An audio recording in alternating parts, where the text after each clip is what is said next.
다섯 번째, 집을 팔면 임차 보증금이 반환 채권은 매수인에게 이전되고 소멸된다. 이 부분에 대해서 한번 좀 또 이 보면 이렇게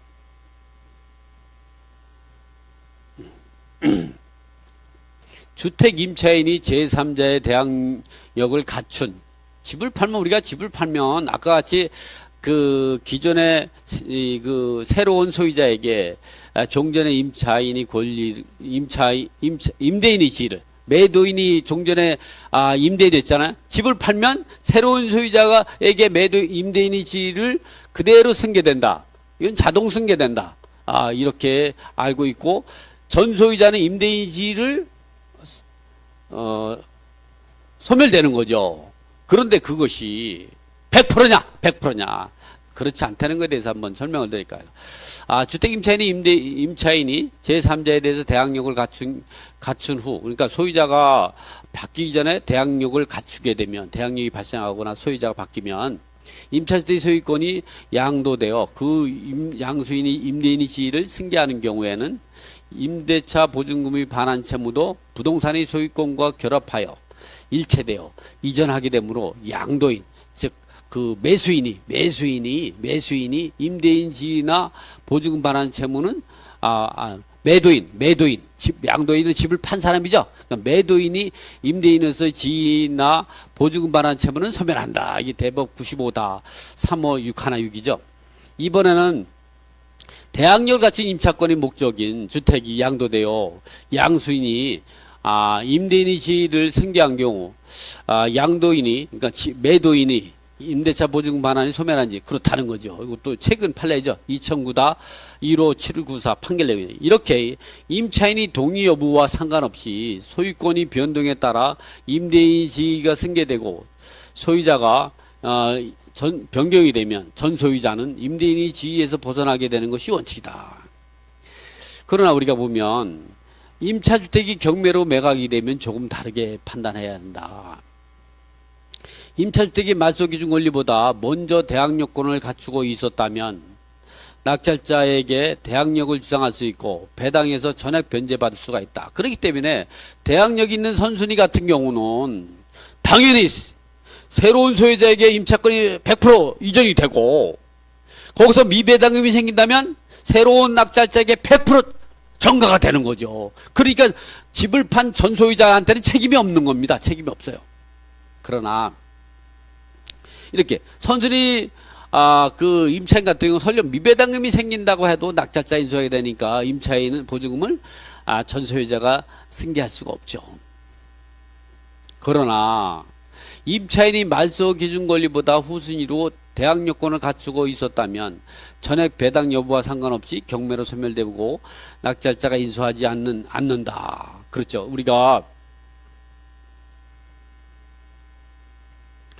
우리가 이제 보면 경매 절차에서 제가 이거 판서를 한 번 더 하면서 설명을 해볼까요?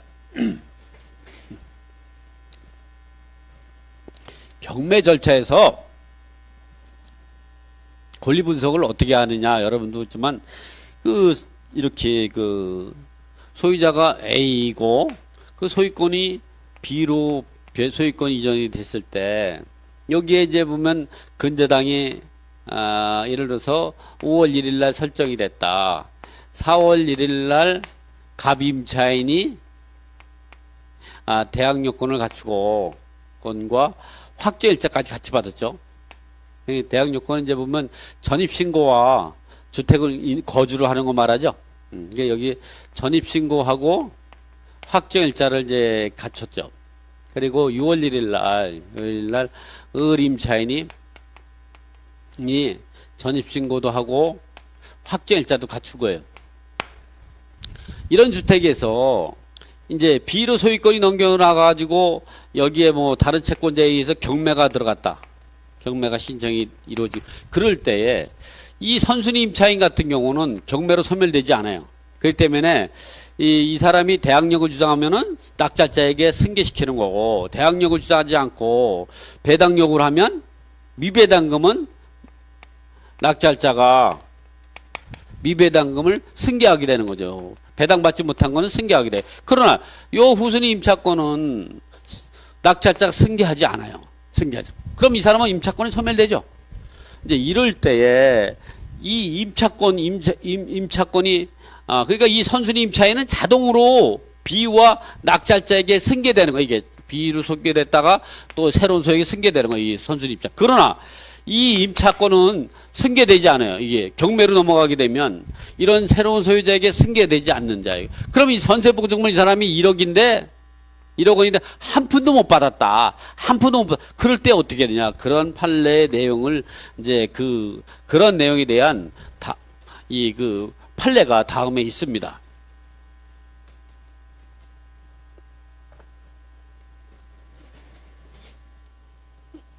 여기 보면 이렇게 후순위라 보증금을 떼었다면 계약 당사자였던 전 소유자에게 청구가 가능할까 이런 얘기죠. 이에 대법 2002-36051 판결에서는 계약 인수의 경우에는 종전 임대인 즉 매도인이죠. 집을 판 사람이 면책시키지 아니한 채 계약 인수에 동의를 할 수 있는 것이고, 이 경우 당사자의 의사표시가 명백하거나 기타 특별한 사정이 없는 경우를 제외하고는 원칙적으로 면책의 동의는 없던 것으로 봐야 한다. 따라서 면책적 채무인수의 다툼을 줄이기 위해서는 채무자의 승낙이 관건이 될 수 있으므로 주택을 양도 시 임차인의 승낙을 표시, 즉 계약서의 특약란에 종전 임대인은 임대인이 지위에서 탈퇴시키고 새로운 이제 임대인이 기존 임대차 계약을 승계하기로 한다는 내용으로 종전 임차인 그리고 새로운 소유자인 임대인이 서명 날인하면 된다. 이게 면책적 채무인수죠. 우리가 이 부분 이제 소유자가 변경이 되면 자동 승계 된다고 해서 그거는 계약 인수지 면책적 채무인수가 아닙니다.